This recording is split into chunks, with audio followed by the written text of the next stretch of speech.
ए डिव्हिजनच्या मुलांनी जॉईन व्हायचंय.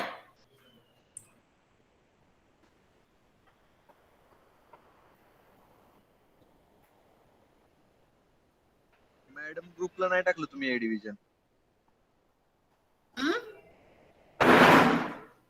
ग्रुपला ए डिव्हिजन नव्हतं टाकलं, बी डिव्हिजन आम्ही जॉईन झालोय.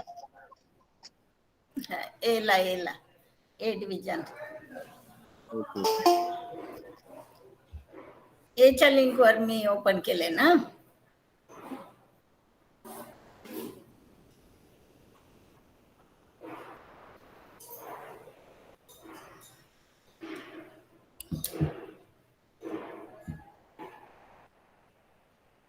हॅलो. हा घेतोय आम्ही. मी पहिलं एचं घेते, दुसरं बीचं घेते. माळे मॅडम घेते.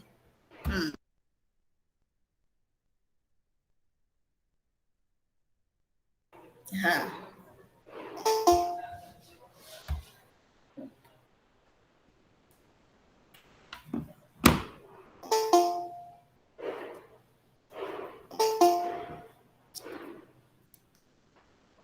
जॉईनिंगलाच इतका वेळ का?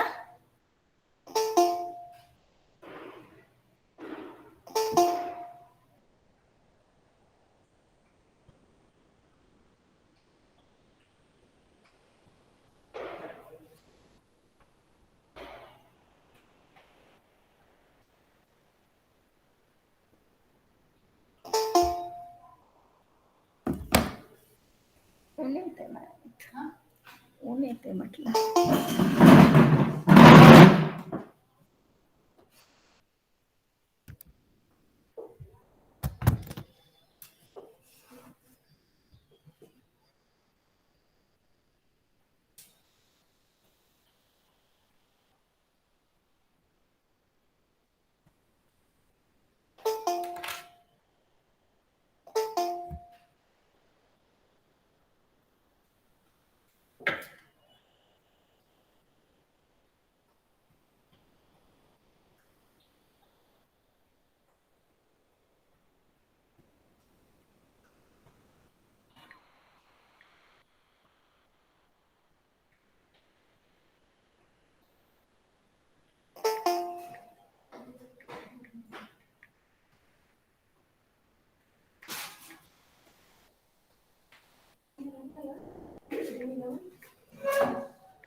फक्त 24च विद्यार्थी जॉईन झालेले आहेत. आपली संख्या किती आहे?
जनरल यहाँ से सीख नहीं पा रहे थे किसी भी किसी भी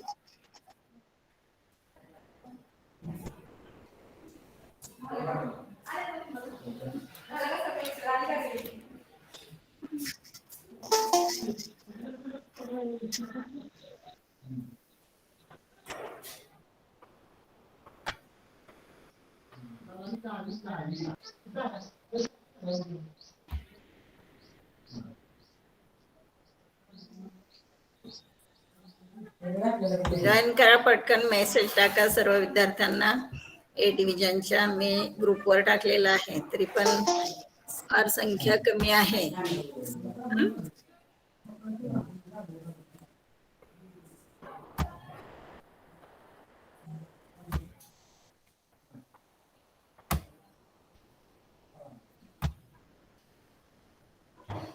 ठीक आहे. प्रेझेंटेशन दिसते का सांगा मला.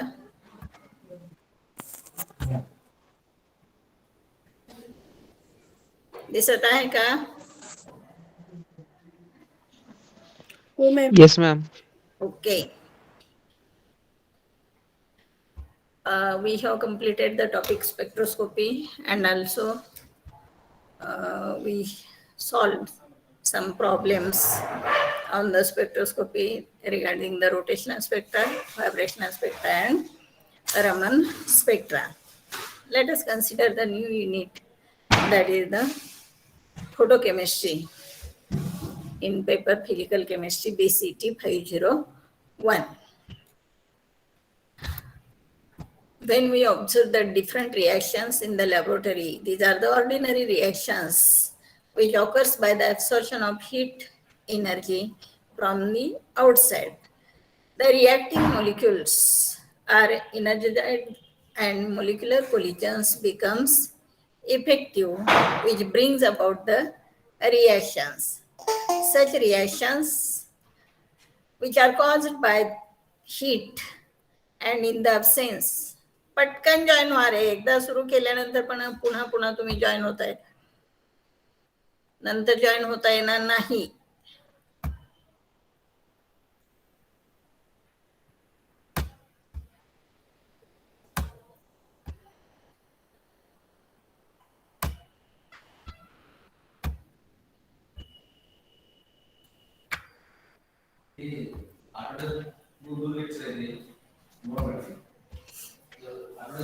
These reactions which are caused by the heat and which takes place in absence of the light, ordinary reactions, are called as the thermal reactions or dark reaction. म्हणजे युजली आपण ज्या रिएक्शन्स कॅरी आउट करतो laboratory मध्ये in absence of the light by heating the reactants or at ordinary temperature, reactions are carried out. And in chemical kinetics you have seen that the reactions are caused by the molecular collisions, effective molecular collisions, and a reaction occurs. Such reactions which takes place in absence of light are called as the thermal reaction or dark reactions. But there are some reactions which proceeds by the absorption of light radiations, and this light radiation belongs to the visible and ultraviolet regions of the electromagnetic spectrum.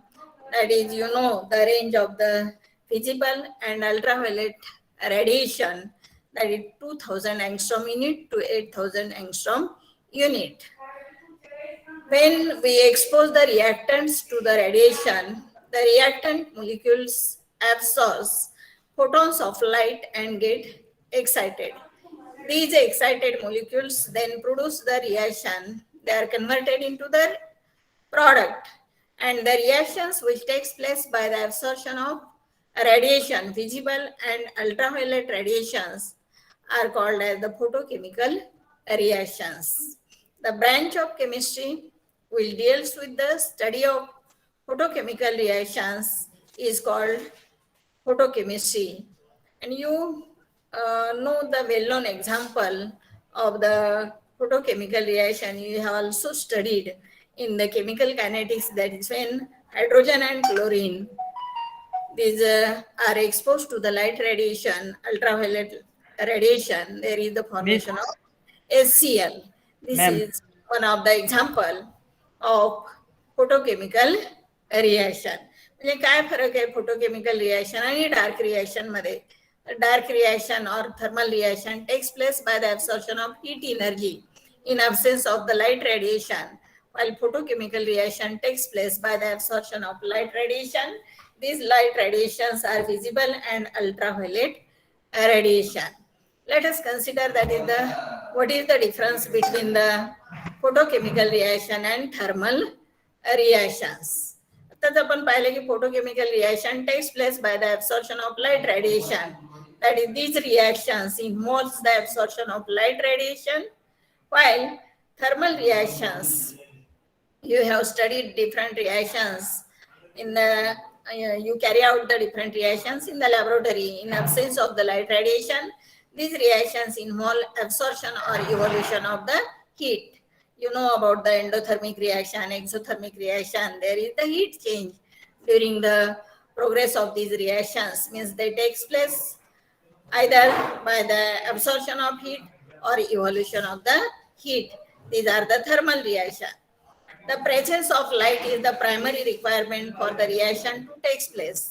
म्हणजे photochemical reaction जर घडून यायची असेल तर absorption of light must, म्हणजे त्या reactants, these reactants must be exposed to the light radiation and they can absorb the light radiation, means it is the primary requirement for the reaction to takes place. Photochemical reactions जर घडून यायचे असतील तर light absorption in the visible and ultraviolet radiation region हे झालं पाहिजे.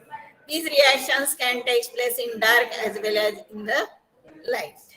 Temperature has, पण इथं लाईट ऍब्सॉर्ब होत नाही. थर्मल रिएक्शन किंवा डार्क रिएक्शन म्हणजे in absence, without the absorption of light radiation. When we carry out the photochemical reaction, that is the reactions which takes place by the absorption of light radiation, temperature has very little effect on the rate of photochemical reaction. म्हणजे photochemical reaction takes place by the absorption of light radiation. म्हणजे याचा जो rate of reaction असेल, तो rate of reaction, it is slightly affected by the temperature. It depends mainly on the intensity of the light radiation to which these reactants are exposed. But in thermal reaction, temperature has a significant effect on the rate of reaction. You have studied in the chemical kinetics, you carry out the experiment at room temperature as well as at higher temperature and determine the energy of activation. याच्यामध्ये तुम्ही पाहिलेलं आहे की जर आपण temperature वाढवलं तर number of molecules having that energy of activation increases and number of molecules are converted into the product, means rate of reaction increases with the rise in temperature. means thermal reaction मध्ये टेम्परेचरचा significant effect आपल्याला बघायला मिळतो. If we increase the temperature, rate of reaction also increases. Delta G for photochemical reaction, spontaneous reaction may be positive or it is negative. Photochemical reaction मध्ये delta G, that is the change in gives free energy, हा positive असू शकतो किंवा negative असू शकतो. परंतु thermal reaction मध्ये spontaneous reaction जर आपण पाहिल्या थर्मल रिएक्शन तर delta G is always negative. That is one of the difference between photochemical reaction and thermal reaction. Photochemical reactions मध्ये delta G may be positive or negative and in thermal reaction delta G, that is the change in Gibbs free energy, is always negative. In photochemical reaction, photochemical activation is highly selective. The absorbed photon excites a particular atom or groups of atoms which provides the site for the reaction. Means कोणत्याही reaction ह्या in presence of light radiation घडून येत नाही, तर तो जे reactants आहेत, reacting molecules आहेत, रिएक्टंट्स आहेत, they must be able to absorb the light radiation. Means photochemical reactions are highly selective, while thermal reactions are not selective in nature. This is the difference between the photochemical reaction and thermal reactions. Then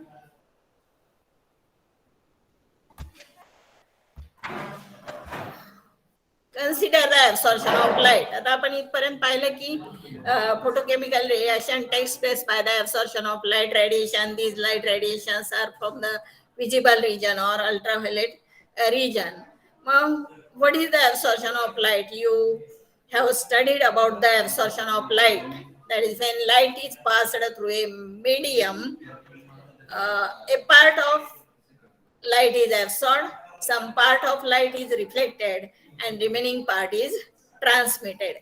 म्हणजे आपण light बंबार्ड केला solution वरती किंवा तुमचं जे sample आहे त्या sample वरती, when we pass the beam of light on the sample, some part of light is absorbed, some part of light is reflected, and remaining part of the light is transmitted throughout that sample.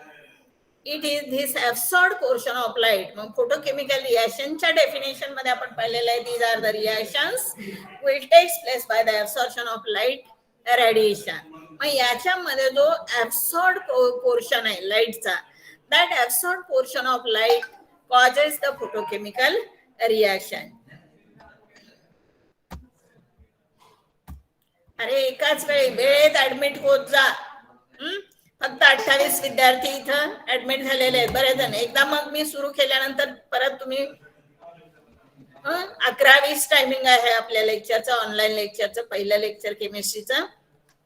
तर वेळेत join व्हायचं. एकदा सुरू झाल्यानंतर मग तुम्हाला join व्हायला problem येतोय.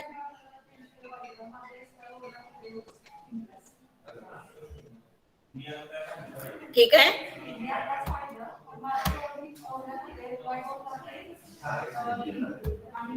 बघा दिसतंय ना सर्वांना presentation?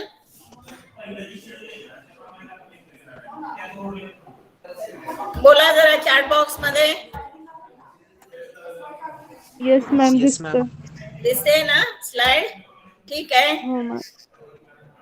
Photochemical reaction takes place by the absorption of light radiation which causes the photochemical reactions. म्हणजे जो पोर्शन लाईटचा ऍब्सॉर्ब केलेला आहे त्याच्यामुळेच फोटोकेमिकल रिएक्शन घडून येते. If I0 is the intensity of incident light, IA is the intensity of absorbed light, and IR is the intensity of reflected light. IT is the intensity of transmitted light. आपण पाहिले की when light falls upon the sample, some portion of light is absorbed, some portion of light is reflected, and some portion of light is transmitted throughout that sample. I0 he incident light intensity which falls upon the substance, and it is equal to the sum of the intensity of absorbed light plus intensity of reflected light plus intensity of transmitted light. Means I0 is equal to IA plus IR plus IT. But for air glass interfaces, म्हणजे air medium मधून glass medium मध्ये आपण sample ठेवलेलं आहे. Cuvette ही आपली glass cuvette आहे, quartz cuvette use for ultraviolet radiation. मग आता या एअर ग्लास इंटरफेस साठी रिफ्लेक्टेड लाईटची इंटेन्सिटी ही अगदीच कमी असते. That is IR is very small as compared with the IA and IT, and therefore it can be neglected. Therefore this equation becomes I0 is equal to IA plus IT. The study of this is the absorption of light, that is the only the portion IA is responsible to carry out the photochemical reaction, and we have seen that when light bombards on the sample, there may be the absorption of light, there may be the reflection of light, and there may be the some portion of the light is transmitted. That is I0 is equal to IA plus IR plus IT. आणि air glass interface असेल तर intensity reflected लाईटची ही अगदीच कमी आहे, and therefore it can be neglected. Then consider the laws of photochemistry, that is photochemical reactions are governed by the 4 laws of photochemistry. First, that is the Grothus-Draper law, Lambert law, Lambert-Beer's law, and Stark-Einstein law of photochemical equivalence. Let us consider one by one.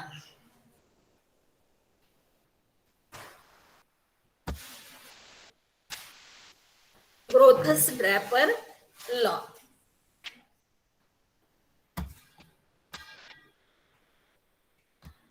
Consider that when light falls on the sample, that is, you take the reaction mixture in the cuvette and light from the source is allowed to fall on the reaction mixture.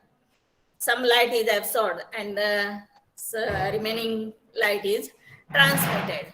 Obviously, it is the absorbed component of the light. आपण आताच पाहिलं की only the absorbed light is responsible to carry out the photochemical reactions, and it is also capable of producing the reaction. The transmitted light is ineffective chemically. म्हणजे transmitted light तो transmit होऊन गेला त्या sample मधून. It does not cause any change. Early in the 19th century, Grothus and Draper studied a number of photochemical reactions and made a generalization which is known as the Grothus-Draper law. This is known as the Grothus-Draper law, and it is stated as it is only the absorbed light radiations that are effective in producing a chemical reaction. As statement है, only the absorbed portion of light radiation produce the chemical reaction. आपण photochemical reactions बद्दल बोलतो, त्याच्यातला first law ग्रोथस Draper law, जो light fall होतोय substance वरती, fall होतोय reaction mixture वरती, the portion of light which is absorbed within that sample, it only carry out the chemical change, or it only carry out the chemical reaction.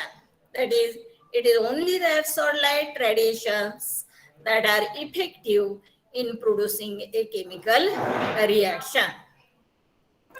However, it does not mean that the absorption of radiation must necessarily be followed by a chemical reaction.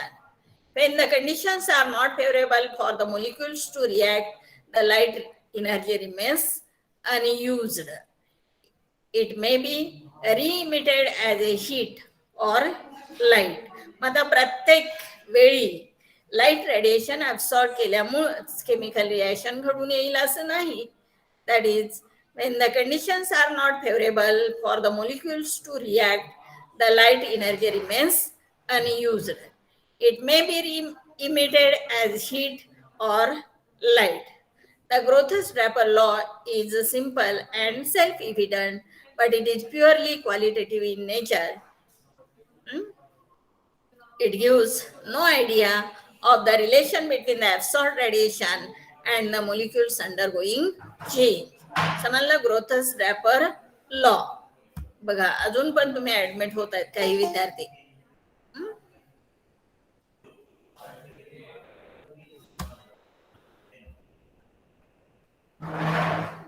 काय statement आहे ग्रोथस Draper लॉचं? Hello, हा,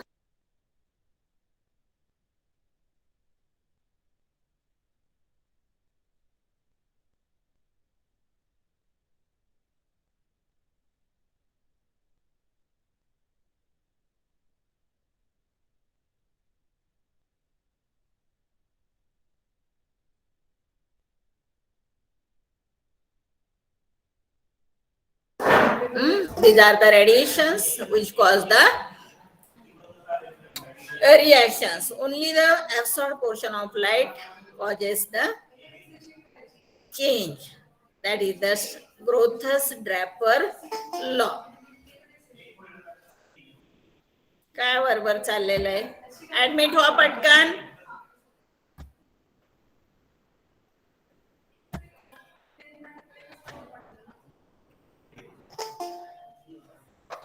एक 2 मिनिटं सर्वांनी राहिलेले विद्यार्थी admit व्हा पटकन. प्रत्येक वेळी मला स्टॉप करायला लावताय तुम्ही.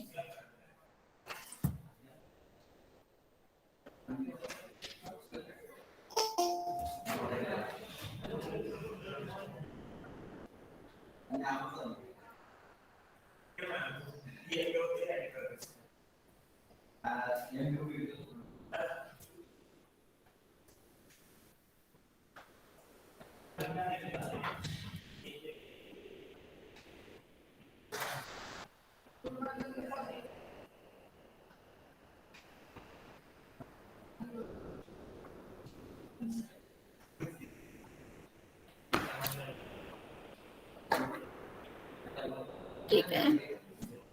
बघा स्लाइड दिसते सर्वांना.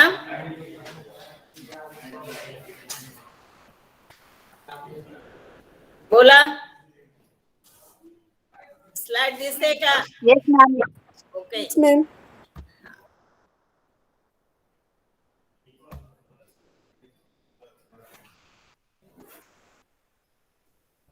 फर्स्ट लॉ आपण पाहिलेला आहे. It is only the absorbed light radiations that are effective in producing the chemical reaction. That is the Groth's Draper law. Then let us consider the second, that is Lambert's law. You have already studied about the Lambert's law. That is, if material bodies are exposed to the radiation, part of incident radiation is absorbed, a part is scattered, a part is transmitted. As a result of absorption, the intensity of light passing through the sample, that is the intensity of transmitted light, decreases. Means when we incident the or bombard the light on the sample, and if I0 is the intensity of incident radiation, then some portion of the light is absorbed within that sample and remaining is transmitted. That is, the intensity of transmitted light decreases. The fraction of incident light absorbed depends upon the thickness of the absorbing medium. Lambert derived a quantitative relationship between the decrease in intensity of monochromatic light due to the passage through the homogeneous medium of thickness dx and the intensity of light I. And this law is known as the Lambert law. That is, the decrease in intensity of light with thickness of the absorbing medium at any point is directly proportional to the intensity of the light. त्या diagram मध्ये आपण बघू शकतो की from the source of light, monochromatic beam of light is selected. That monochromatic beam of light is allowed to pass on the sample. Sample is placed in the cuvette. This is the absorbing solution having the concentration C. Thickness X is the thickness of the medium. The cuvette आपण वापरलेले आहे त्याचा thickness mediumचा X आहे, and this shows the emergent beam with the intensity I, incident beam with intensity I0, and emergent beam of light after passing through this medium having the intensity I.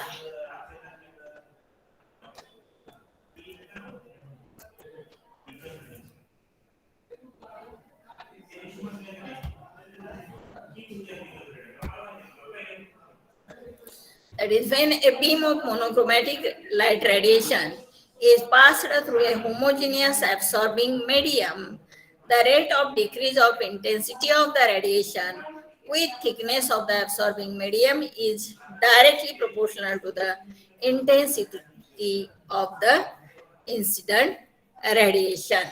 This is the statement of the Lambert law. You have already studied about this. That is, the when we pass or when we bombard a beam of monochromatic light radiation on the homogeneous absorbing medium, homogeneous agency, which is uniform throughout absorbing medium, then the rate of decrease in intensity of the radiation with thickness of the absorbing medium is directly proportional to the intensity of the radiation. And mathematically, this law can be stated as minus di by dx is proportional to I. That is, minus di by dx is proportional to intensity of the light I. That proportionality sign is removed by putting constant k, and in this equation I is the intensity of radiation after passing through the thickness x of the medium. Di is the infinitesimally small decrease in the intensity of the radiation after passing through the small thickness dx of the medium. इथं आपण statement मध्ये म्हटलेलं आहे की decrease of the intensity of radiation with thickness of the medium, that is di by dx. After passing through the infinitesimally small thickness dx of the medium. The proportionality constant K has small a, is called as the absorption coefficient, and its value depends upon the absorbing medium. To get the finite change, we can integrate this equation by rearranging the equation, that it take the same terms on the same side. Intensity term on this side, we got minus di by I is equal to k into dx. Integrate this equation between the limits. Initially, intensity of the light radiation is I0.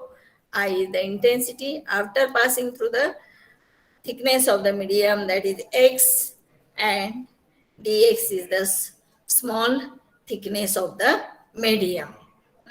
Limits of the integration, that is x is equal to 0 before entering the medium, आणि mediumचा thickness तुमचा x आहे, म्हणजे second upper limit काय असणार आहे, x is equal to x. Here integration of di by I between the limits I0 to I is equal to minus k is equal to sign आहे, तर minus k integration of dx between the limits x is equal to 0 to x is equal to x.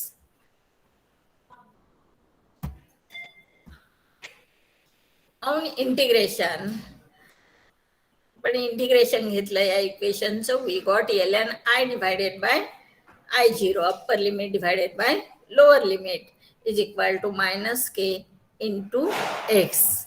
k हा absorption coefficient आहे, x ही thickness आहे mediumची, I0 is the intensity before entering the medium, that is intensity of the incident radiation. ln हा natural logarithm आहे, we have to change this natural logarithm to the base 10.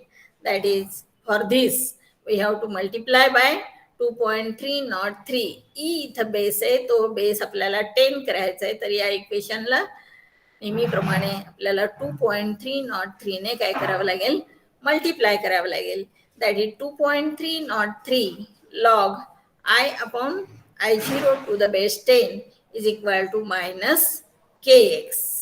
Rearrange for log I upon I0, that it take this term 2.303 on the right hand side, it goes to the denominator, that is log I upon I0 is equal to minus k divided by 2.303 into x. The के हा constant आहे, proportionality constant आपण त्याला absorption coefficient म्हटलेलं आहे, के divided by 2.303 हा सुद्धा factor काय असणार आहे, कॉन्स्टंट असणार आहे.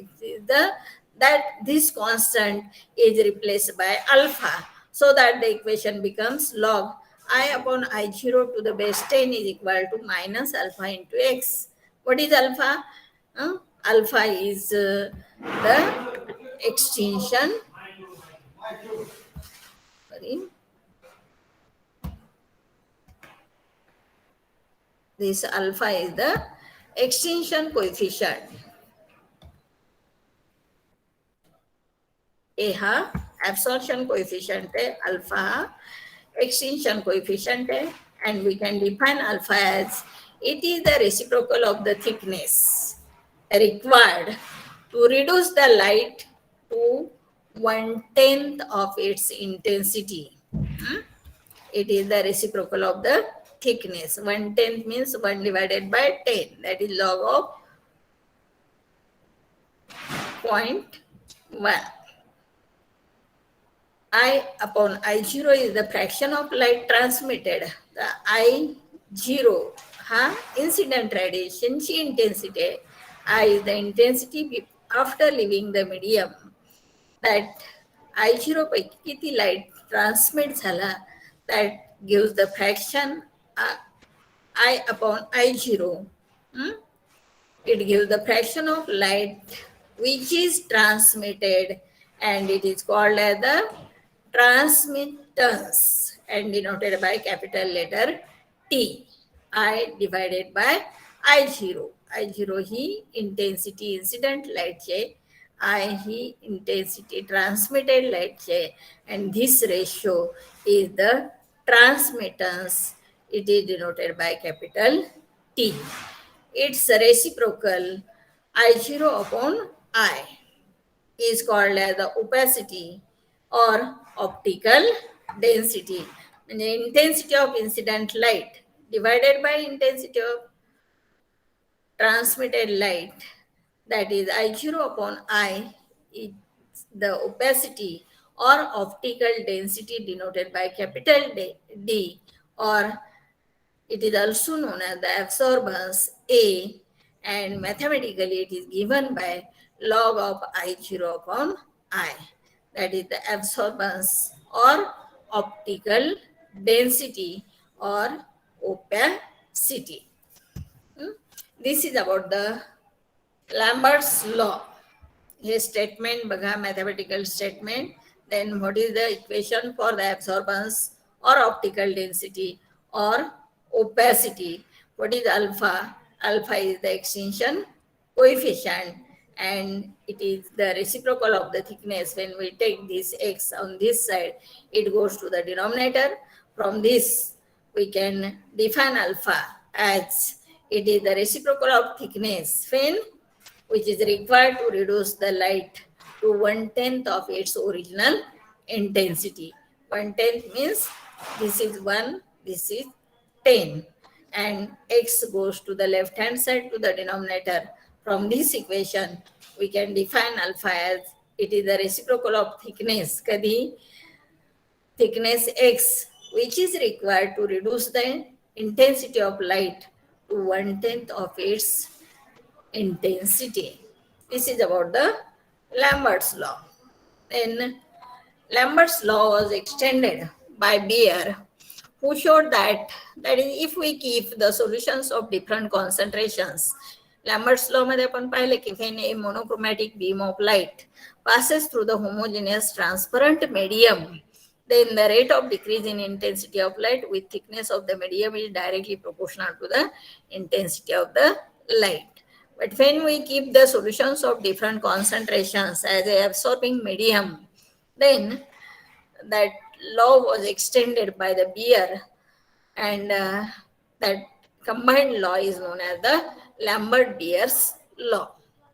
Lambert's law was extended by Beer, who showed that when light passes through a solution of a given thickness, the fraction of the incident light absorbed is dependent not only on the intensity I of the light, but also it depends upon the concentration of the solution. म्हणजे जर different कॉन्सन्ट्रेशनची solutions आपण when we take it as an absorbing medium, then the rate of decrease in intensity of the light with thickness of the medium is directly proportional to the intensity of light, as well as it is directly proportional to the concentration of the solution, and that law is known as the Beer-Lambert's law.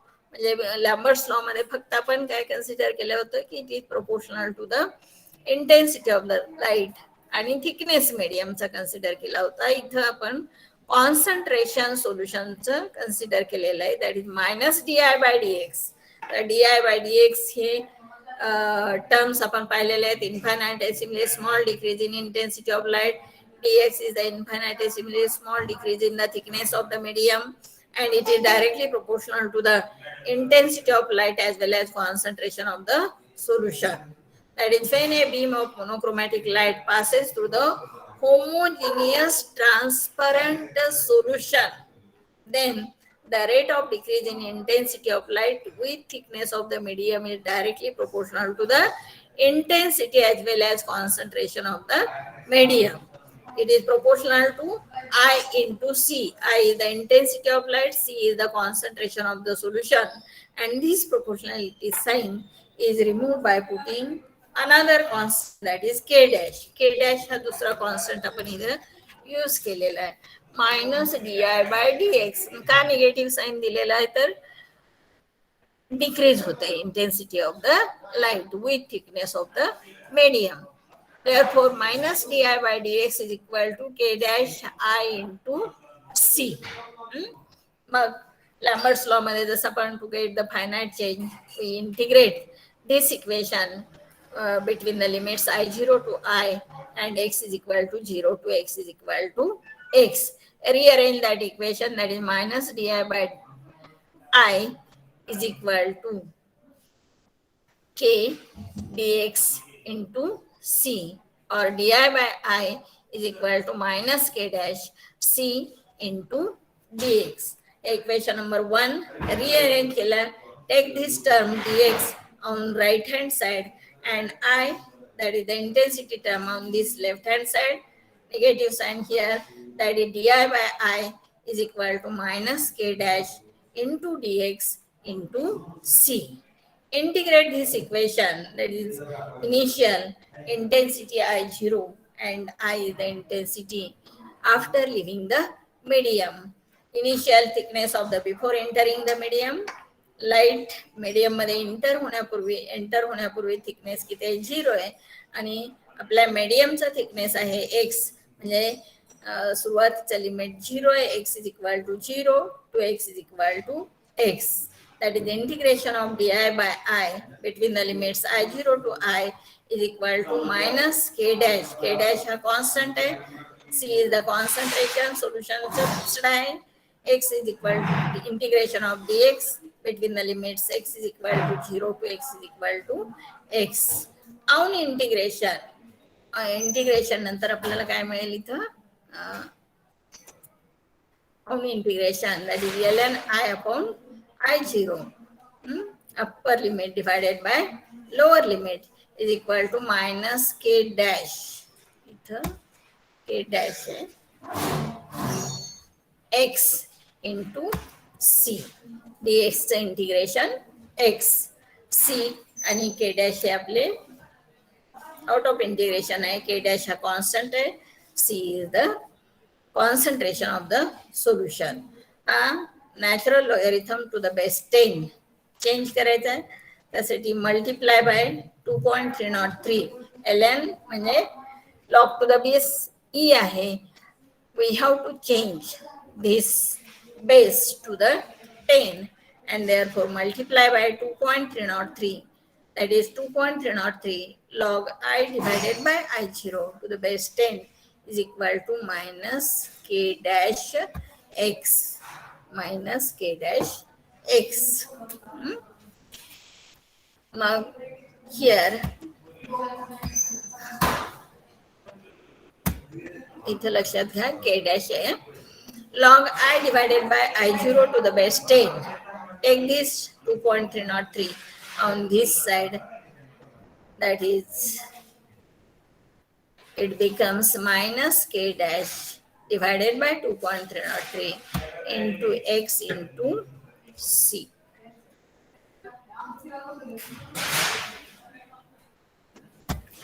Here epsilon ऐवजी काय आहे, alpha. We will see this equation later.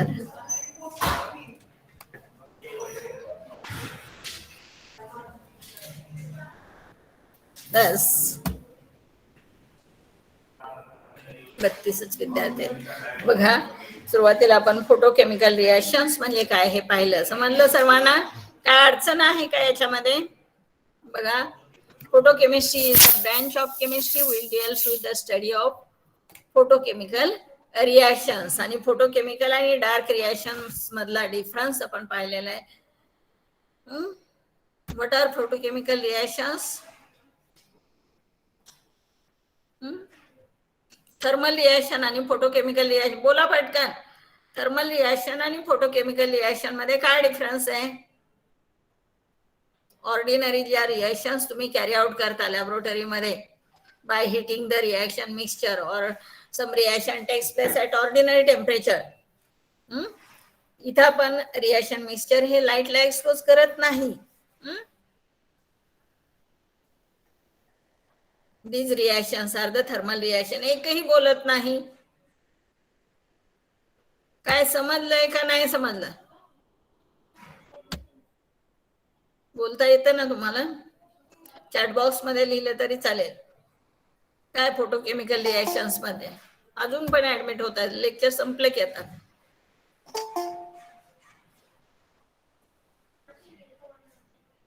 सांगा बरं, photochemical reactions म्हणजे काय? Heating मुळे या reactions होतात का लाईट ऍब्सॉर्प्शन मुळे होतात?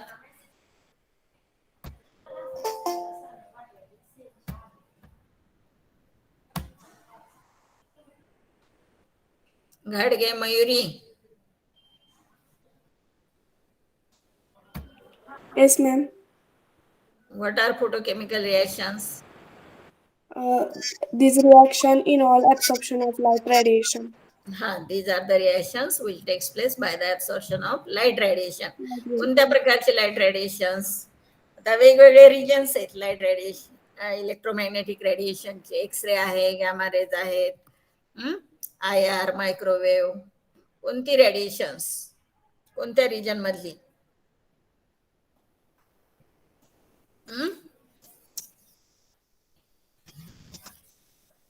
रिजन्स माहित आहेत ना लाईटचे? स्पेक्ट्रोस्कोपी मध्ये पाहिजे.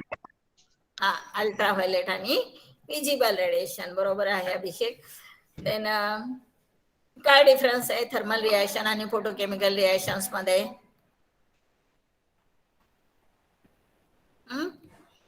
दोन्ही सेम आहेत का?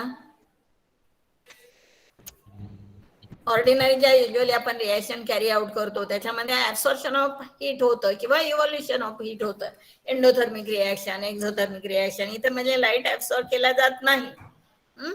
आणि या रिएक्शनचा delta G is always negative, but in the photochemical reaction delta G may be positive or it is negative. आणि फोटोकेमिकल रिएक्शन मध्ये लाईट मस्ट बी ऍब्सॉर्ब, म्हणजे ती प्रायमरी कंडिशन आहे absorption of light radiation of the visible and ultraviolet region. डिफरन्सचे 5 points आपण पाहिलेले आहेत. सांगा बरं एक एक पॉइंट मला. आणि वेळेत जॉईन व्हायचं. सिलेबस अजून बऱ्यापैकी राहिलेला आहे. सगळी लेक्चर्स अटेंड करायची आहेत. सर्वांना मेसेज द्या. जे प्रेझेंट आहेत त्यांच्यापर्यंतच फक्त मेसेज पोहोचतो, बाकीच्यांना काही समजत नाही.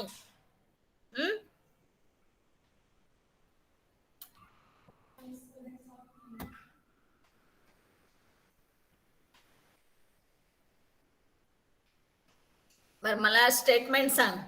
ग्रोथस ड्रॅपर लॉचं स्टेटमेंट सांगा. प्रतीक घाडगे. प्रतीक घाडगे. 4 लॉज ऑफ फोटोकेमिस्ट्री मी सांगितलेले आहेत. कुठले 4 लॉज? त्याच्यापैकी 2 लॉज तुम्ही ऑलरेडी स्टडी केलेले आहेत. लॅम्बर्ट्स लॉ, लॅम्बर्ट बिअर्स लॉ दोन्ही स्टडी केलेले आहेत बऱ्याच वेळा. फर्स्ट कुठला लॉ सांगितलाय? मसिरा.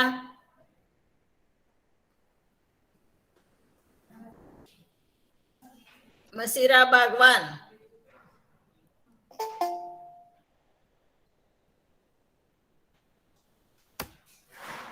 नाही येत स्टेटमेंट. बर लॅम्बर्ट लॉचं स्टेटमेंट सांग मला. मसिरा बऱ्याच वेळा स्टडी केलाय ना Lambert law, bears law.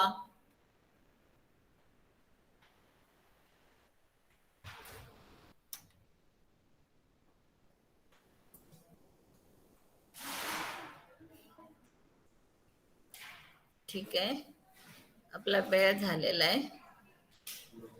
Next lecture आहे Mali मॅडमचं.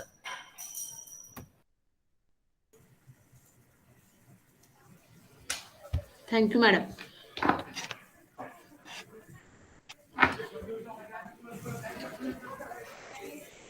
Nisar Hussein, why you raise your hand? Is any problem? Yes. No, ma'am. Thank you. Okay. So, good afternoon, one and all. Let's start once again online teaching. In previous lecture, we have discussed that is the fragmentation pattern of various compounds. Which pattern we have discussed in last lecture? Yes, anyone remember?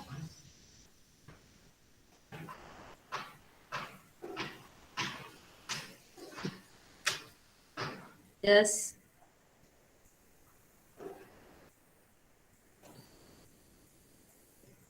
Who said me? Fragmentation pattern discuss केले ना आपण मागच्या offline lectures मध्ये. कुठले कुठले fragmentation pattern discuss केलेले आहेत सांगा मला. डिव्हिजन ए च कुठपर्यंत आलोय आपण शिकवत? इन्स्ट्रुमेंटेशन ऑफ मास स्पेक्ट्रोमीटर झाले मॅम. त्यात inlet system, ionisation chamber, mass analyser and mac detector. Lafferty rearrangement वगैरे पण झालेला आहे ना.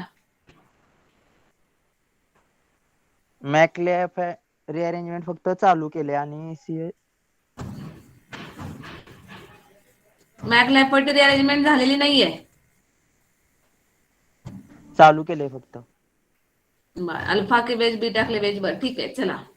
So let's start to discuss that is the fragmentation pattern in the organic compound during the mass.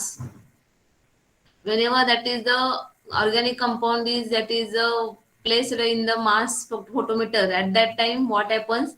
First, that is this is ionized, converted into the gaseous state, and due to the bombardment of the electrons of near about 30 to 35 electron volt energy, the compound is converted, one of the electron is escaped from that, and the molecular is converted into the molecular ion. That is the first step. After the formation of the molecular ion, again that is due to the large bombardment of the electron, the energy is raised up to 70 electron volts, and again that is the fragmentation of this molecular ion start. And this fragmentation, whatever the fragments are formed, these are the arranged according to their mass to charge ratio, and these are we have to given, that is we have separate that is these fragments, and we show that is the mass spectrum of particular organic compound. So let me share my screen first.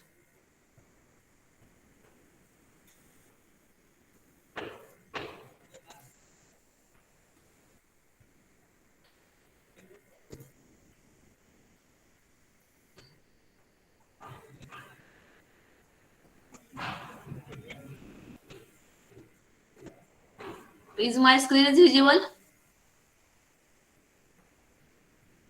Yes, ma'am. Yes. Yes, ma'am. Okay. Yes. So let's discuss that is the fragmentation pattern. Whenever there is a organic compound having the gamma hydrogen atom, whenever the organic compound is having the gamma hydrogen atom, then this gamma hydrogen atom containing organic compounds like aldehydes, ketones, acids, esters, and amines show the Mac-Lafferty rearrangement. What is the Mac-Lafferty rearrangement? During this Mac-Lafferty rearrangement, hydrogen from the alpha carbon shifted to that is oxygen, that is a carbonyl carbon, and there is a beta bond, alpha beta bond is break, and there is formation of double bond containing compound, and that is a ketone. It is that is the Mac-Lafferty rearrangement. Mac-Lafferty rearrangement म्हणजेच काय, की याच्यामध्ये काय होतं की ज्या ज्या organic compound मध्ये गॅमा हायड्रोजन ॲटम आहे, आणि जे असे कुठले ऑर्गॅनिक कंपाऊंड्स आहेत की ज्याच्यामध्ये अल्डिहाइड्स आहेत, कीटोन्स आहेत, एस्टर्स आहेत, ऍसिड्स आहेत आणि अमाइन्स आहेत, आणि याच्यामध्ये alpha hydrogen atom, gamma hydrogen atom आहेत, असे ऑर्गॅनिक कंपाऊंड काय दाखवतात? मॅक-लॅफर्टी रिअरेंजमेंट दाखवतात. मग या मॅक-लॅफर्टी रिअरेंजमेंट मध्ये काय होतं, तर पहिल्यांदा काय होतं की गॅमा हायड्रोजन ॲटम जो आहे तो काय होतो की कार्बोनिल कंपाऊंड वरती शिफ्ट होतो. आता कार्बोनिल कंपाऊंड वरती जेव्हा तो शिफ्ट होणार आहे त्याच वेळी काय होतं की अल्फा बीटा बॉन्ड जो आहे तो कंपाऊंडचा काय होतो, ब्रेक होतो. इथे दिलंय बघा mechanism. Fragmentation takes place only at the gamma hydrogen atom. This is that is hydrogen is abstracted by the oxygen of the carbonyl group or the unsaturated compound, and then carbonyl group is converted into the hydroxyl group. एक hydrogen जो आहे gamma hydrogen item तो abstract केल्यामुळं double bond is converted into the hydroxyl group, and in between then while this formation of the hydroxyl group, alpha beta bond breaks and there is formation of that is a simple double bond containing compound. This is that is the mechanism of Mac-Lafferty rearrangement. आता इथं आपण एक घेतलेला आहे बघा, aldehyde घेतलेला आहे. आता याचं नाव काय आहे? ब्युटर अल्डिहाइड आहे, म्हणजे CH3 CH2 CH2 C double bond OH. आता this is that is aldehyde giving that is the gamma hydrogen atom. आता with respect to this functional group, this is alpha carbon atom, this is beta carbon atom, and this is gamma carbon atom. तर gamma carbon वरती hydrogen आहे, त्याच्यामुळे ही काय होतं, असे compound काय दाखवतात? मॅक-लॅफर्टी रिअरेंजमेंट दाखवतात. म्हणजे पहिल्यांदा काय होणार आहे, first there is formation of the molecular ion. इथं काय होईल, पहिल्यांदा मोलिक्युलर आयन काय होईल, फॉर्म होईल. एकदा का मोलिक्युलर आयन फॉर्म झाला की this gamma hydrogen atom shifted to this oxygen. At that time this double bond breaks and this bond breaks to this CH2 group. आता इथे दिसते बघा तुम्हाला, इथं ग्रोन काय होतो, CH2 ग्रुपला शिफ्ट होतो.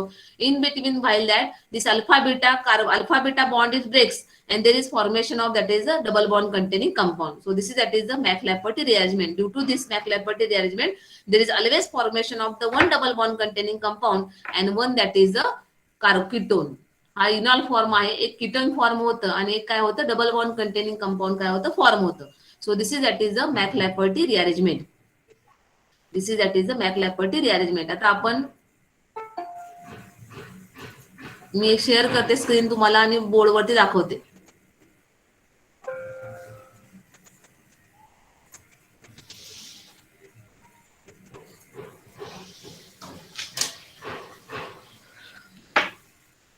दिसते का मला स्क्रीन दिसते का रे? लेट्स हो example ma'am. That is CH3 CH2 CH2 CH2 C double bond OH. आता ह्या ऑल्डिहाइडचं आपल्याला काय करायचं आहे, फ्रॅगमेंटेशन बघायचं आहे. तर आता पहिल्यांदा काय चेक करायचं की या अल्डिहाइड मध्ये गामा हायड्रोजन ॲटम आहे का बघायचं. हा अल्डिहाइड आपला फंक्शनल ग्रुप आहे. त्या फंक्शनल ग्रुपचा नेक्स्ट कार्बन काय झाला, alpha carbon. This is beta carbon and this is gamma carbon. म्हणजे इथं काय गॅमा कार्बन आहे, म्हणजे इथं मॅकलॅपर्टी रिअरेंजमेंट होणार. आता ही रिअरेंजमेंट होत असताना पहिल्यांदा काय होईल की इथं ह्या कंपाऊंडचं पहिल्यांदा काय होणार आहे, तर त्याला फ्रॅगमेंट आयोनायझेशन होणार आणि मोलिक्युलर आयन फॉर्म होणार. म्हणजे मोलिक्युलर आयन फॉर्मेशन कसं दाखवणार आपण, CH3 CH2 CH2 CH2 CHO. This is the formation of molecular ion. आता एकदा का मोलिक्युलर आयन फॉर्म झाला की आपल्याला मॅकलॅपर्टी रिअरेंजमेंट काढायची आहे. तर पहिल्यांदा आपण आयडीआयडी ग्रुप काढून घ्यायचा. आयडीआयडी ग्रुप कुठला आहे, C डबल बॉन्ड OH. त्यानंतर CH2 CH2 CH2 and CH3. आता इथं बघा, this is alpha, this is beta, this is gamma. आता ह्या गॅमा कार्बनवरचा एक हायड्रोजन जो आहे तो इथं काढते, तो काय होणार आहे आता कार्बोनिल ग्रुपवरती काय होणार आहे, शिफ्ट होणार आहे. त्याच वेळी हा पाय बॉन्ड ब्रेक होऊन हा इथं काय होईल, शिफ्ट होईल. आणि त्याच वेळी हा अल्फा बीटा बॉन्ड आहे तो ब्रेक होईल आणि तो काय होईल, या इथं काय होईल, शिफ्ट होईल. म्हणजेच हे शिफ्टिंग झाल्यानंतर आपल्याला काय दिसलं बघा, की इथं काय आहे C. आता हा गॅमा हायड्रोजन ॲटम आहे तो इथं गेल्यामुळे इथं काय झाला, तुमचा OH झाला. त्यानंतर इथं काय आहे H. त्यानंतर इथं काय आलं बघा, डबल बॉन्ड. आणि इथं काय आला CH2 प्लस. आता इथं काय झालं, हा बॉन्ड इथं ब्रेक झाला, म्हणजे इथं तयार काय झालं, CH2 double bond CH3. So this is that is M/Z. ह्याचं कॅल्क्युलेशन किती आलं बघा, आणि ह्याचं M/Z किती आलं, मोलिक्युलर वेट कॅल्क्युलेट करा. So these are, that is the fragmentation of, that is the aldehyde having, that is the gamma hydrogen atom. So what is the molecular weight of this fragment? Yes, anyone? किती येणार आहे molecular weight, याचं calculate करून सांगा. Yes, हा fragment कितीचा मिळेल आपल्याला मग, कोण सांगेल, ऐकू येतं का? Is my sound is Audible? माझा आवाज ऐकू येतोय का? Is my sound is audible to all? Yes, ma'am. Please say then, what is the molecular weight of this fragment? 46. Yes. So this is, that is a fragment having, that is we get, that is at the 46 mass. And what is the molecular weight of this fragment?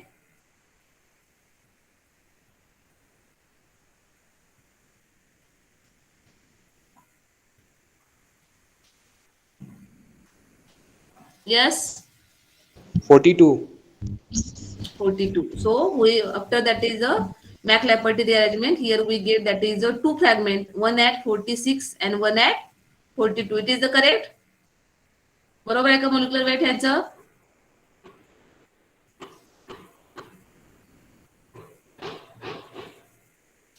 So there are, that is the two fragments we have get. So McLaperty shown by which compound? That is the, this having, that is the CHO group.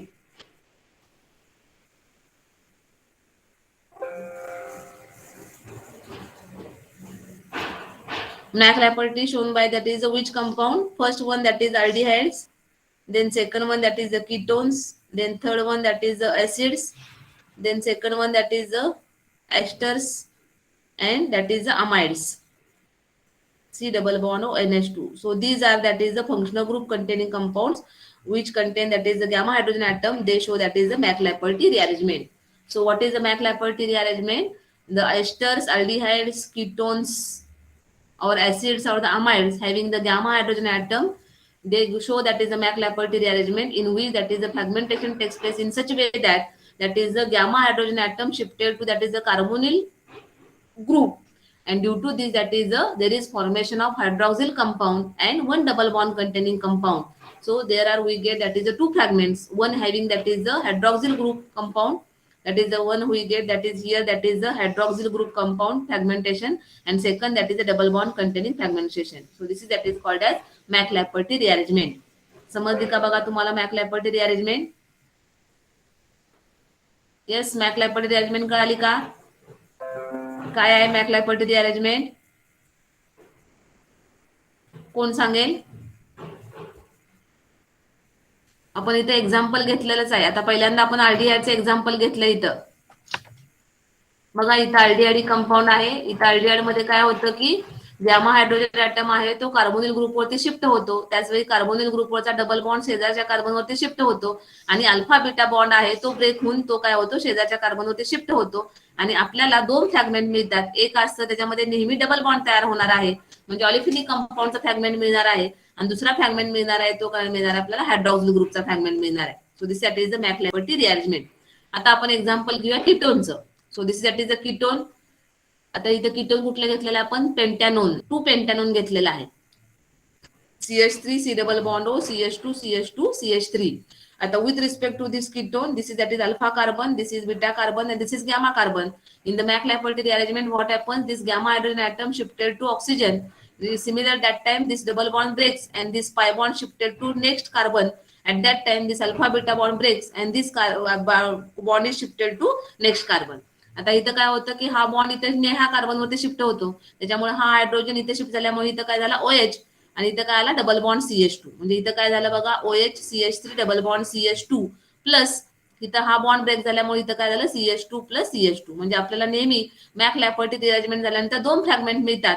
एक असेल तो नेहमी ऑलिफिनिक compound असणार आहे म्हणजे CH2 double bond CH2 containing आणि दुसरा असणार आहे ते म्हणजे हायड्रॉक्सिल कंपाऊंड किंवा आपण त्याला काय म्हणतो कीटोन. हा इनॉल फॉर्म झाला ह्याचं काय मिळणार आपल्याला कीटोन मिळणार आहे. समजली का बघा McLaughlin rearrangement in the ketone? Yes. Is any doubt in the McLaughlin rearrangement? हा सगळ्यात महत्वाचा प्रश्न आहे. McLaughlin rearrangement प्रत्येक वेळी विचारतात. आपण आता अजून एक्झाम्पल घेऊयात म्हणजे तुमच्या लक्षात येईल. बघा आता इथे मी एक्झाम्पल घेते, दुसरे एक्झाम्पल घेते. आता ऍसिडचे एक्झाम्पल घेते. CH3 CH2 CH2 COH. आता याच्यामध्ये काय होईल सांगा? Is this compound show McLaughlin rearrangement? Yes or no?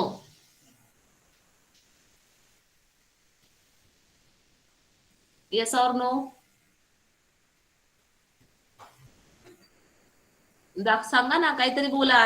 हो ना, दाखवणार का आता हे कंपाऊंड कुठलं कंपाऊंड काढले मी? नाव सांगायचं. कोणतं ऍसिड आहे? नाव सांगा. What is the name of this acid? Propanoic acid. Which one? How many carbons are present in this compound? Propanoic acid. Butanoic acid. 4 carbon atoms. 4 carbon atoms means which parent alkane? 4 carbon atom means which parent alkane is present?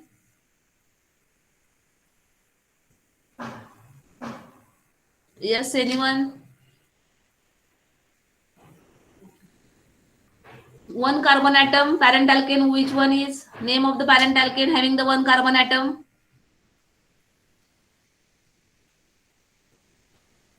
Simple alkanes मध्ये एक carbon Methane. Atom असलेलं alkane कोणतं? Methane. Methane. 2 carbon असलेले ethane. Ethane. 3 carbon. Propane. 4 carbon. Butane. 5 carbon. Pentane. Pentane. आता ह्या organic compound मध्ये किती carbon आहेत? 4. 4 आहेत. म्हणजे पॅरेंट अल्केन कुठले येणार? ब्युटेन. ब्युटेन येणार. आणि ending is converted into the काय म्हणतो आपण ऍसिड असल्यामुळे नॉमेनक्लेचर मध्ये ओइक ऍसिड म्हणजे काय नाव आहे त्याचं? ब्युटॅनॉइक acid. Is butanoic acid is contained that is a gamma hydrogen atom? Gamma hydrogen atom आहे का प्रेझेंट मग आता इथे या कंपाऊंड मध्ये with respect to this acid group? This is alpha carbon, this is beta carbon, and this is gamma carbon. Means this show McLafferty rearrangement. The compounds will show that is acids असतील, ketones असतील, aldehydes असतील किंवा esters असतील आणि त्याच्यामध्ये जर gamma hydrogen item present असेल तर ते कंपाऊंड काय दाखवणार आहे? McLafferty rearrangement दाखवणार आहे. म्हणजे त्याच्यामध्ये फ्रॅगमेंटेशन कसं असणार आहे? वेगळा पॅटर्न असणार आहे. कसा होईल मग इथं McLafferty rearrangement मध्ये? हा जो गॅमा हायड्रोजन ॲटम आहे तो काय होईल इथं ह्या सी डबल बॉन्ड ग्रुप वरती शिफ्ट होईल. बघा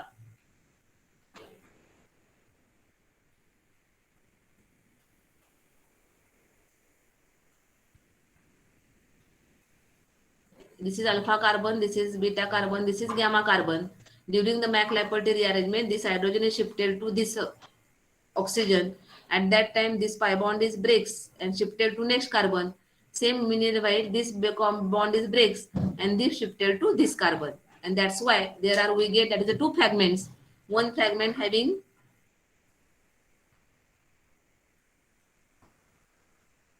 this is that is the first fragment we get after the McLafferty rearrangement, and second fragment that is a CH2 double bond CH2.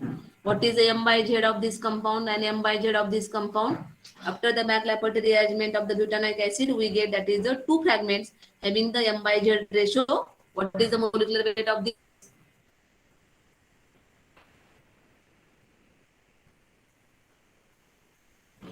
Yes.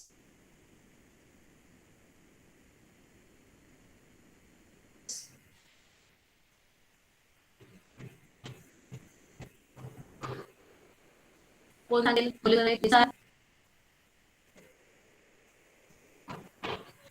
the molecular weight of this fragment. 60, ma'am. After the McLafferty rearrangement, there are two 1 fragments to are equal to formed. 6. कौन सा molecular weight? M1 This is having how many? to, That is a MIZ ratio. ma'am, M1 to equal to 60. How many that is? What is the 60? It is correct. Yeah, ma'am. C2O2H4. Molecular formula C2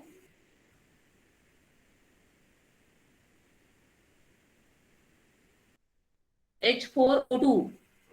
Calculate the molecular weight.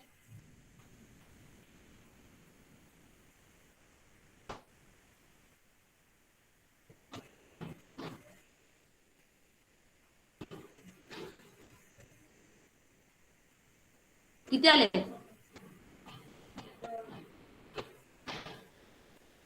What is the molecular weight of this fragment?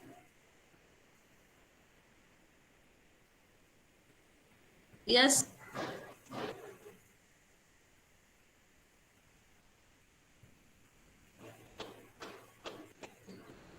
येईल का सांगता 60 नाही? है, ma'am. 60 ना? And this is that is a 28. 28. बरोबर. म्हणजे मला काय होईल या कंपाऊंड McLafferty rearrangement झाल्यानंतर हे दोन फ्रॅगमेंट मिळणार. M by Z at 60 and M by Z at 28. कळलं का? This is that is McLafferty rearrangement. समजलं का McLafferty rearrangement? येस.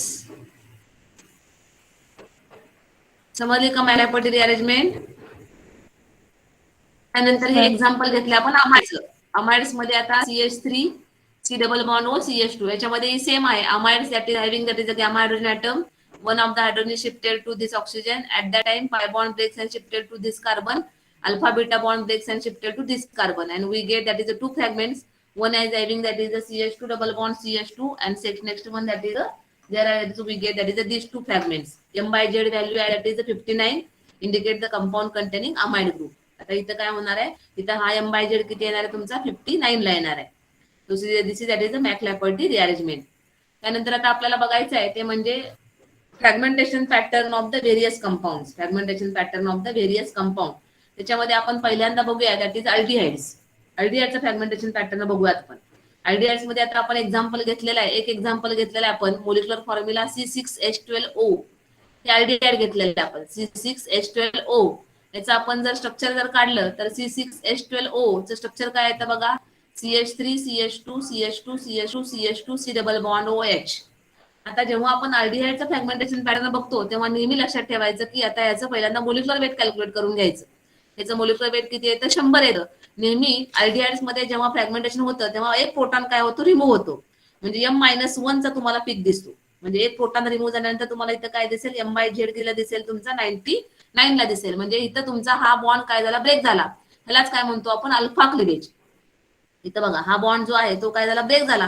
म्हणून याला काय म्हणतो आपण, अल्फा क्लिवेज. म्हणजे M-1 चा तुम्हाला इथं काय दिसला, पीक दिसला. त्यानंतर सेकंड क्लिवेज काय होतं की इथं हा दुसरा इथं जो बॉन्ड आहे अल्फा, तो बॉन्ड इथं ब्रेक होतो. आणि इथं काय होतं की हा फ्रॅगमेंट एक तयार होतो पूर्ण आणि हा C डबल बॉन्ड तुमचा काय होतो, रिमूव्ह होतो. म्हणजे तुम्हाला इथं 2 फ्रॅगमेंट दिसतात. एक दिसतो तो म्हणजे C5H11 चा एक फ्रॅगमेंट दिसतो आणि M/Z C double bond O C triple bond O CO चा तुमचा एक रिमूव्ह झाला, तो एक तुम्हाला काय दिसतो, पीक दिसतो. म्हणजे याला काय म्हणणार आपण, beta cleavage, sorry alpha cleavage म्हणणार. म्हणजे अल्फा बॉन्ड काय झाला, ब्रेक झाला. आणि त्याच्यानंतर परत नंतर नेक्स्ट दिसतो तो म्हणजे बीटा बॉन्ड. इथं जो बीटा बॉन्ड आहे तो काय होतो, इथं ब्रेक होतो. इथं जर बीटा बॉन्ड ब्रेक झाला तर तुम्हाला हा एक फ्रॅगमेंट मिळेल बघा, CH3 CH2 CH2 CH2 plus हा 57 चा तुम्हाला एक पीक मिळाला. आणि त्याच्यानंतरचा हा सगळा म्हणजे CH2 डबल बॉन्ड CHO हा 43 चा पीक मिळाला. ह्याला काय म्हणतो आपण, बीटा क्लिवेज. ह्याला काय म्हणणार आहे, बीटा क्लिवेज. म्हणजे अल्फा क्लिवेज दिसेल तुमच्या अल्डिहाइड मध्ये, बीटा क्लिवेज दिसेल. आणि त्याच्यानंतर इथं आपण बघितलं with respect to this aldehyde, हा अल्फा कार्बन आहे, हा बीटा आहे, हा गॅमा आहे. म्हणजे इथं गॅमा हायड्रोजन ऍटम प्रेझेंट आहे. म्हणजे इथं मॅक लॅफर्टी रिअरेंजमेंट पण दिसणार आहे. मग इथं काय होतं, मॅक लॅफर्टी रिअरेंजमेंट होते. मॅक लॅफर्टी रिअरेंजमेंट झाल्यानंतर काय होतं की हा जो गॅमा हायड्रोजन आहे तो इथं काय होतो, तुमच्या हायड्रोजन वरती शिफ्ट होतो. त्याच वेळी काय होतं, पाय बॉन्ड इथं शिफ्ट होऊन तुम्हाला काय मिळतं, इथं 2 कंपाऊंड मिळतात, C double bond O CH2OH आणि CH2 डबल बॉन्ड CH2. इथं बघा CH3 CH2 CH double bond CH2 हा एक फ्रॅगमेंट मिळाला, 56 मोलिक्युलर वेट आहे त्याचं. आणि हा तुम्हाला एक फ्रॅगमेंट मिळाला CH2 डबल बॉन्ड COHH. हा तुमचा काय झाला, दुसरा फ्रॅगमेंट मिळाला 44 ला. So this that is the fragmentation pattern of the aldehyde. कळालं का बघा, this is that is the fragmentation pattern of the aldehyde. अल्डिहाइडच असेल. आता इथे आपण सिंपल अल्डिहाइड घेऊया म्हणजे तुमच्या लगेच लक्षात येईल. आता आपण पहिल्यांदा सिंपल अल्डिहाइड घेऊ आपण इथे फ्रॅगमेंटेशन पॅटर्नला, म्हणजे तुमच्या लगेच लक्षात येईल.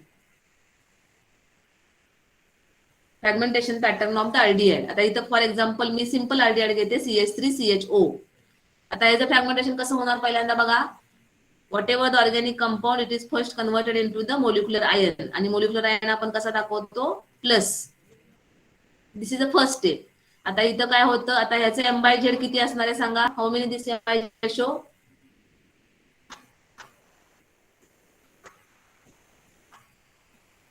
M/Z किती येणार,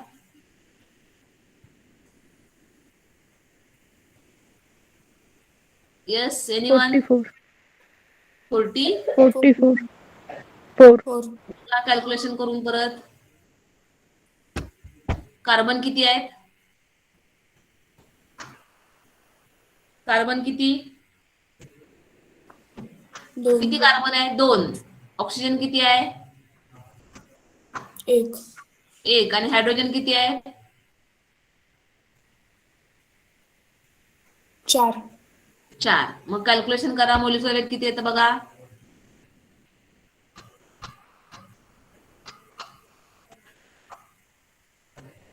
किती आलं,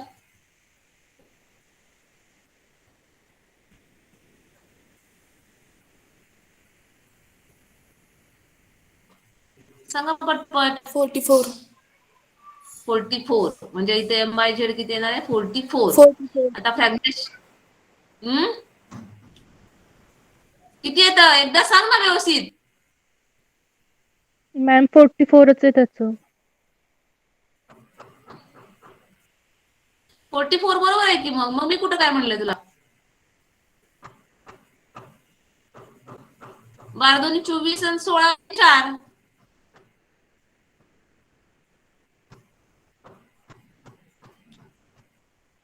तर आता ह्याचं फ्रॅगमेंटेशन झाल्यानंतर पहिल्यांदा काय होतं, फ्रॅगमेंटेशन कसं होतं बघा. आता इथे मी स्ट्रक्चर काढते, CH3 C double bond OH. तर इथे पहिल्यांदा काय होतं की हा अल्फा बॉन्ड काय होतो, ब्रेक होतो. म्हणजे इथं काय झालं, एकच प्रोटॉन रिमूव्ह झाला. म्हणजे इथं काय झाला, M-1 पीक आपल्याला दिसला. म्हणजे आता इथं काय दिसेल तुम्हाला, हा H प्लस एक पीक दिसला, प्लस काय दिसला, CH3 C double bond O. आता इथं फ्रॅगमेंटेशन झाल्यामुळे हा एक तुमचा पीक आहे आणि हा तुमचा फ्रॅगमेंटेशन झाला. म्हणजे आता इथं काय झालं, हा M/Z तुम्हाला इथे दिसेल 43 ला दिसेल. त्यानंतर परत काय होतं की इथं हा बॉन्ड इथं ब्रेक होतो. हा इथं एक इलेक्ट्रॉन, हा इलेक्ट्रॉन येतो C ट्रिपल बॉन्ड O. तुम्हाला इथं काय दिसतो CH3 प्लस प्लस C हे दोन पीक दिसतात. आता हा M/Z किती दिसणार तुम्हाला 15 ला आणि हा M/Z किती दिसणार आहे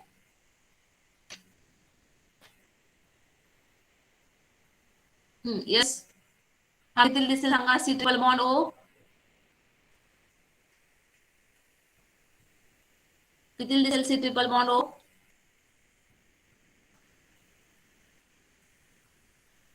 28. 28 ला बरोबर. म्हणजे हे फ्रॅगमेंटेशन म्हणजे तुम्हाला आता असिटाइलचा जर आपण मास घेतला तर त्याच्यामध्ये तुम्हाला पहिल्यांदा काय दिसेल मोलिक्युलर आयन पीक दिसणार 44 ला.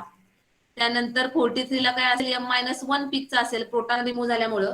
त्याच्यानंतर काय असेल दुसरा पीक कुठं असेल तुमचा 28 ला C triple bond O remove झाल्यामुळं आणि नेक्स्ट पीक कुठं असेल तुमचा 15 ला असेल.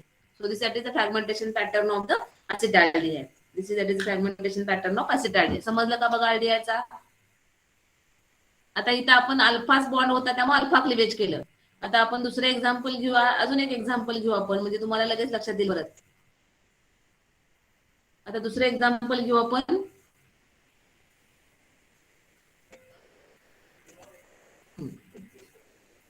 याचं नाव सांगा. आयुर्वेद नॉमेनक्लेचर कोण सांगेल या कंपाऊंडचं?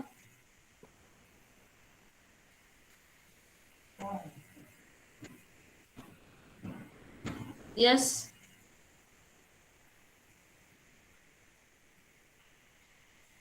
what is the name of this organic compound? What is the name of this organic compound?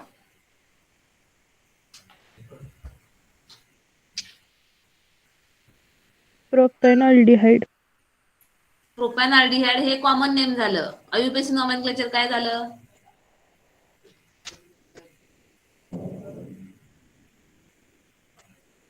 Propanol. Propanol, correct. IUPAC nomenclature काय झालं propanol. So during the fragmentation of propanol, first step that is the formation of molecular ion. Molecular ion, how that is the molecular ion is formed? One of the electron is escaped and there is formation of molecular ion.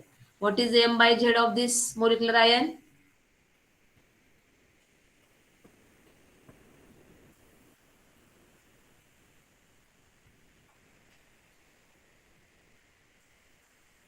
Mass to charge ratio किती आहे त्याचा मग आता? 58. 58. It is correct?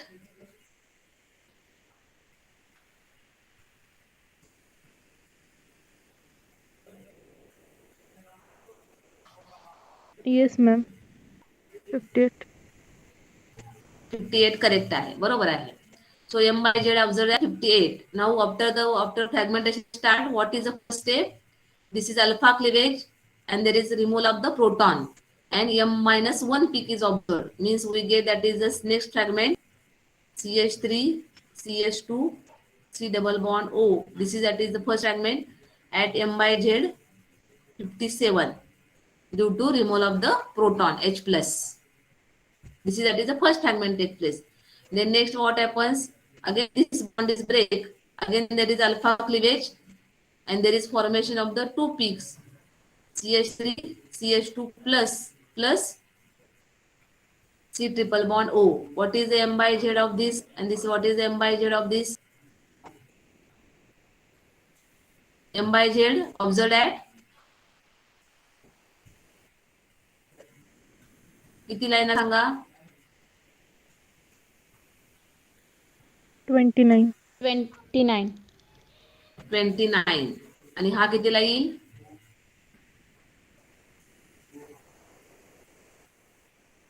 28. 28 correct. त्यानंतर हे alpha cleavage झालं, बरोबर आहे. आता इथं हा बॉन्ड ब्रेक होऊ शकतो ना. आता हा जर बॉन्ड ब्रेक झाला तर तुम्हाला कुठला फ्रॅगमेंट मिळणार?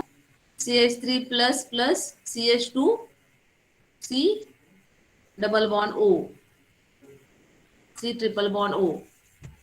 आता हा फ्रॅगमेंट मिळेल. म्हणजे आता इथं काय झालं तुमचं, हा एम बाय झेड कितीला येणार आणि हा एम बाय झेड कितीला येणार, हा एम बाय झेड कितीला येणार 15ला आणि हा एम बाय झेड कितीला येईल सांगा.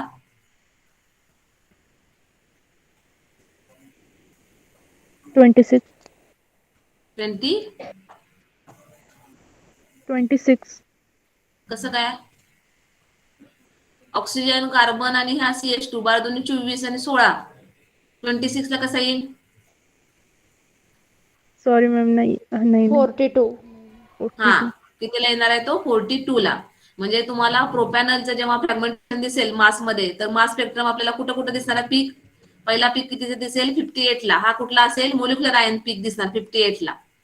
त्यानंतर दुसरा पीक तुम्हाला किती दिसणार आहे? 57 ला. तो का झाला? प्रोटॉन रिमूव्ह झाल्यामुळे, म्हणजे -1 मुळे हा दिसला पीक तुम्हाला 57 ला. परत नंतर कुठला पीक दिसेल तुम्हाला? 42 ला. Beta cleavage. बीटा क्लिवेज म्हणजे बीटा बॉन्ड ब्रेक झाल्यामुळे. त्यानंतर अल्फा क्लिवेजचे तुम्हाला किती दिसतील? 29 ला एक पीक दिसेल, 28 ला एक पीक दिसेल आणि नंतर कुठला दिसेल तुम्हाला? 15 ला. म्हणजे हे एवढे पीक तुम्हाला त्या मास स्पेक्ट्रम मध्ये काय दिसणार? प्रॉमिनंट पीक दिसणार आहे. मास स्पेक्ट्रम मध्ये काय दिसणार आहे? प्रॉमिनंट पीक दिसणार आहे. मग आपण जर याचा मास स्पेक्ट्रम काढायचा झाला तर आपण कसा मास स्पेक्ट्रम ड्रॉ करतो? हिअर दॅट इज इथं 0, इथं 10, 20, 30, 40, 50, 60. आता तुम्हाला M by Z molecular ion peak किती दिसतो? 58 ला. म्हणजे इथे तुम्हाला हा काय दिसेल? हा प्रॉमिनंट पीक दिसेल. हा कशाचा असेल? एम प्लस पीक झाला, मोलिक्युलर आयन पीक. त्यानंतर 57 ला तुम्हाला पीक दिसणार, तो कशाचा असेल? M-1 चा. त्यानंतर नेक्स्ट कुठला दिसेल बघा? CH3. 42 ला तुम्हाला कुठला आला आहे?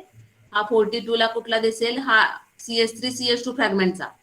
त्यानंतर CH3 CH2 चा किती येणार तुमचा? 29 ला. त्यानंतर 28 ला परत काय असेल? 28 ला इथं काय असेल? हा परत हा सी ट्रिपल बॉन्ड O चा. आणि इथं 15 ला तुमचा कुठला असणार आहे? हा CH3 चा. So these are the prominent peaks. आणि मग इथं छोटे छोटे तुमचे परत काय असणार आहेत? हे छोटे छोटे पीक फ्रॅगमेंटचे, मेटास्टेबल आयनचे वगैरे पीक असतात. पण हे पीक तुम्हाला काय दिसेल? मास स्पेक्ट्रम मध्ये प्रॉमिनंट दिसतील. कळालं का बघा? Fragmentation pattern of aldehyde. Yes, yes कळालं मॅम. का? आता आपण अजून एक एक्झाम्पल घेऊया, म्हणजे तुम्हाला परत नंतर अजून. आता आपण हे स्ट्रेट फॉर म्हणजे अल्कलाइन स्ट्रेट चेन कंपाऊंडचे कंपाऊंड घेतलेले आहेत. आता आपण काय करूयात की अरोमॅटिक कंपाऊंडचं फ्रॅगमेंटेशन पॅटर्न बघूयात. अरोमॅटिक फ्रॅगमेंटेशन पॅटर्न मध्ये पहिलं एक्झाम्पल घेऊ आपण, that is a बेन्झाल्डिहाइड.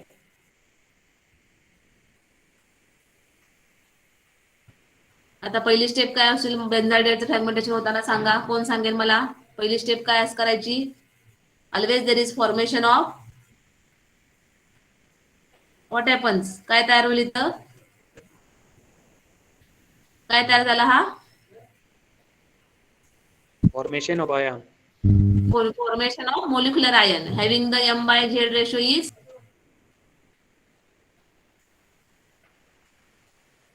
calculate M by Z ratio, that is molecular weight.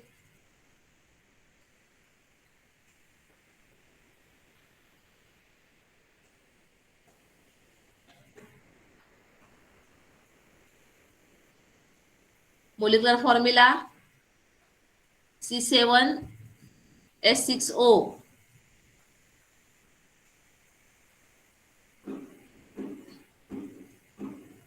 What is the molecular weight of this benzaldehyde? 106. 10. Is it 6. correct? Yes, ma'am. Is it correct? 106.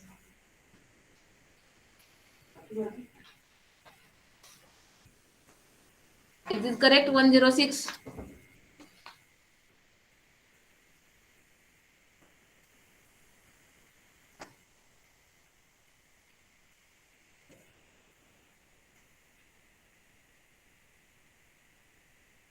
One zero seven, ma'am.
How many molecular weight of this compound?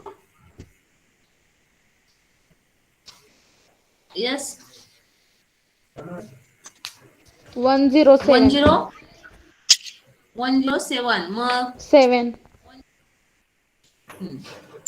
so this is that is the formation of modular ion. Now what is the fragmentation pattern? Whenever there is fragmentation of the aldehyde, always there is a proton is removed and there is formation of M minus 1 peak due to removal of the proton.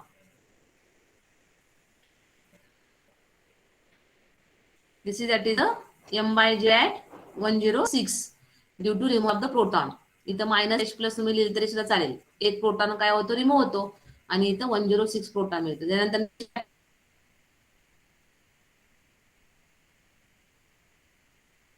काय होईल there is a removal of the alpha base. इथं alpha bond आहे होतो break होतो and there is formation of C6H5 plus this is M by Z plus C triple bond O at M by Z. Calculate करायचं M by Z molecular weight 78. किती येणार आहे 78 and how much is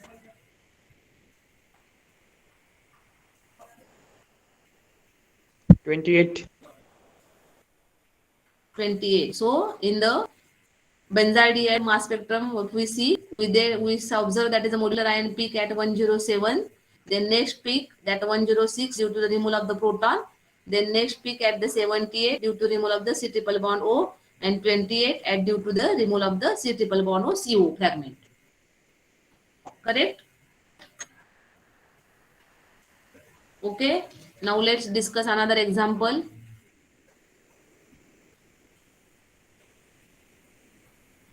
CH2 CHO. Write down the fragmentation of this. What is the first step?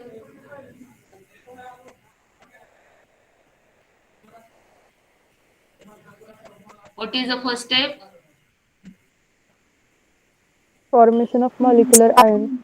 Yes, correct. Formation of molecular ion. It is the first step. Having the molecular mass.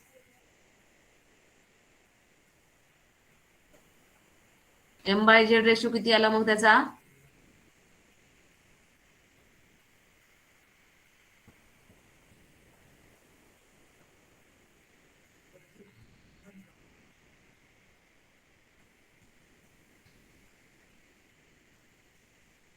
121.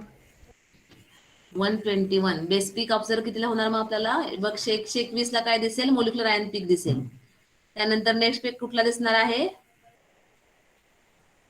M-1 चा पीक दिसणार कारण RDR मध्ये CH2 C double bond O proton काय होतो remove होतो आणि M by Z किती दिसेल आपल्याला 120 ला दिसेल प्रोटॉन रिमूव्ह झाल्यामुळे. त्याच्यानंतर नेक्स्ट परत काय होईल इथं फ्रॅगमेंटेशन होईल हा CO रिमूव्ह होईल आणि तुम्हाला इथं हा C6H5 CH2 चा पीक दिसेल. हा M बाय Z चा काय दिसेल पीक दिसेल. आता इथं फ्रॅगमेंटेशन इथं नाही होत इथं फ्रॅगमेंटेशन होतं आणि इथं हा काय होतो M बाय Z हा तुम्हाला काय तो ट्रोपिलियम आयनचा पीक दिसतो. आता इथं फ्रॅगमेंटेशन झाल्यानंतर 121 ला झाला हा M by Z 78 plus C triple bond O M by Z किती दिसणार तुम्हाला 28 ला आणि this CH2 is converted into the tropylium ion.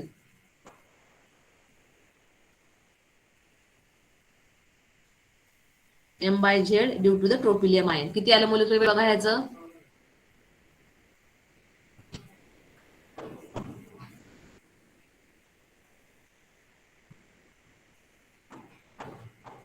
102. 102 बघा सरळ किती आले हे 6 C7 आहेत ना C7H2 92. हा 92. 92 ला दिसणार किती दिसणार M by Z at 92 म्हणजे तुम्हाला या कंपाऊंडचं फ्रॅगमेंटेशन झाल्यानंतर काय दिसेल प्रॉमिनंट पीक कुठे दिसणार मोलिक्युलर आयन किती दिसणार 121 ला परत 120 ला काय दिसणार M-1 पीक दिसणार रिमूव्हल ऑफ द प्रोटॉन. त्यानंतर 92 ला एक प्रॉमिनंट पीक दिसणार ट्रोपिलियम आयनचा आणि 28 ला काय दिसणार C triple bond O remove झालेल्याचं पीक दिसणार. कळालं का फ्रॅगमेंटेशन पॅटर्न बघा आधी यायचं. येस समजला का fragmentation RDR pattern. Yes, ma'am. आता त्याच्यानंतर आता नेक्स्ट आपल्याला बघायचं आहे ते म्हणजे फ्रॅगमेंटेशन पॅटर्न ऑफ अल्कोहोल्स मध्ये बघूयात. आता पहिलं एक्झाम्पल घेऊ आपण CH3OH मिथॅनॉल. पहिली स्टेप काय, formation of molecular ion having M/Z किती आलं सांगा.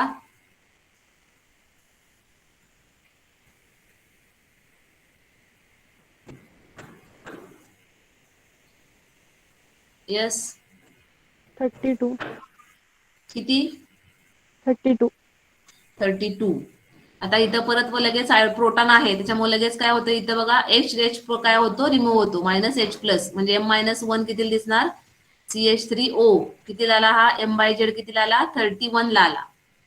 M/Z किती आला 31 ला आला. त्यानंतर नेक्स्ट काय होतं इथं तुमचं काय होतं क्लिवेज होतं आणि तयार काय होतं इथं CH3++OH+. हा M/Z किती आला आणि हा M/Z किती आला मला सांगा आता.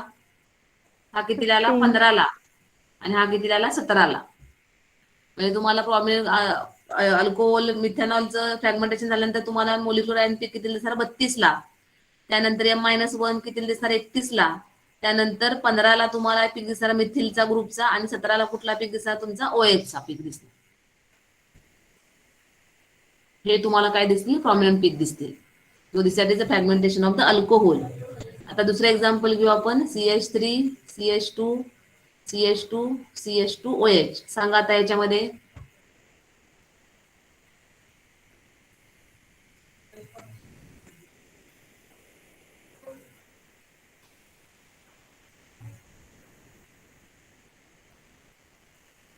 सांगा पहिली स्टेप काय असेल.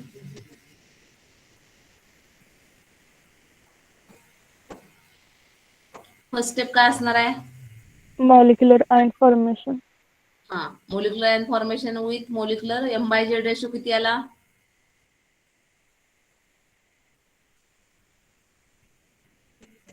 74. 74. 4. ठीक आहे. परत नंतरचा पीक कुठे येणार 73. 73 M-1 चा म्हणजे हा प्रोटॉन काय झाला रिमूव्ह झाला. त्याच्यानंतरचा पीक कुठे येणार तुमचा फ्रॅगमेंटेशन कुठं होणार इथं म्हणजे हा एक पॅटर्न हा एक. त्यानंतरचं फ्रॅगमेंटेशन कुठं होईल इथं होईल. त्यानंतरचं इथं आणि त्याच्यानंतरचं इथं. अशा पद्धतीनं काय होईल स्मॉल स्मॉल फ्रॅगमेंट काय होतील तयार होतील. लिहिता येईल तुम्हाला मग याचा फ्रॅगमेंटेशन पॅटर्न. आता मी तुम्हाला 2 एक्झाम्पल देते त्याचे तुम्ही फ्रॅगमेंटेशन पॅटर्न काय करायचे नेक्स्ट लेक्चरला लिहायचे.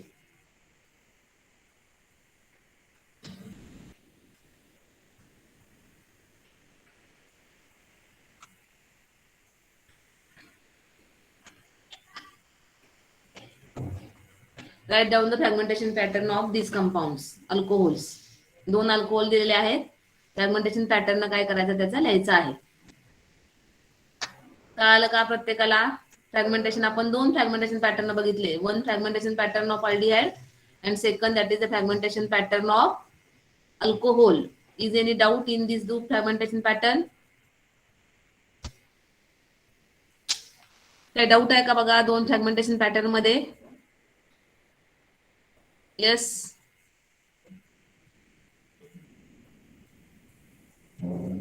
काही बोलतच नाही तुम्ही बुवा. कळालं नाही कळालं काय. आणि एवढे विद्यार्थी संख्या कशी काय कमी आहे. आपला सिलेबस संपला नाहीये अजून एवढे सिलेबस विद्यार्थी कमी असायला. तुमच्या याच प्रेझेंटीवरती तुमचे मार्क्स अवलंबून आहेत लक्षात ठेवा. प्रॅक्टिकल परीक्षेला अटेंडन्सचे सगळ्यांना सांगायचं.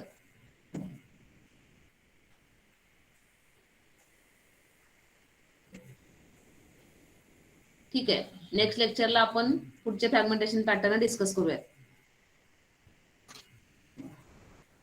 थँक्यू.